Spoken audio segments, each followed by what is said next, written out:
ఎన్నికల్లో చూస్తున్నాం వైసీపీ రప్ప గంగమ్మ జాతరలో పొట్టేళ్ల తల్లను నరికినట్టు 2029లో తెలుగుదేశం వాళ్ళ తల్లను నరుకుతాము అని చెప్పని బహిరంగంగా ప్రదర్శిస్తున్నారు. ఆఖరికి ఆ వైసీపీ శ్రేణుల్లో ఎవరైనా పెళ్లిళ్ళు లాంటి వేడుకలు జరిగితే కూడా అక్కడ డీజేలు పెట్టుకొని కత్తులు పట్టుకొని చిందులేస్తా ఉన్నారు.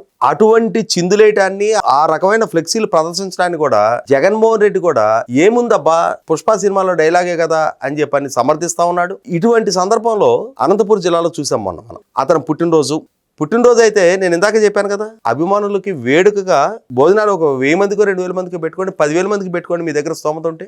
అక్కడ హాజరైన ప్రతి ఒక్కళ్ళు కూడా జగన్మోహన్ రెడ్డిని దీవిస్తారు. అరే, ఇటువంటి నాయకుడు అభిమానులు సమాజానికి ఇంత సేవ చేస్తున్నారు, వీళ్ళ నుంచి మనం ఈరోజు ఈ సేవ పొందుతున్నాం కాబట్టి మన ఆశీస్సులు వీళ్ళకి దక్కి తీరాలి అని చెప్పని మనస్ఫూర్తిగా వాళ్ళు దీవిస్తారు. కానీ వీళ్ళు ఏం చేశారు, నడి బజార్లో జగన్మోహన్ రెడ్డి ఫ్లెక్సీలు పెట్టి ఆ ఫ్లెక్సీల దగ్గర పొటేళ్లను తీసుకొచ్చి పాశవికంగా వీడియోలు షూట్ చేస్తూ ఆ పొటేళ్ల తలలు నరికి దోశలతో ఆ రక్తం తీసి ఆ ఫ్లెక్సీల మీద రక్తాభిషేకం చేశారు. అంటే ఏం సంకేతాలు పంపిస్తా ఉన్నారు?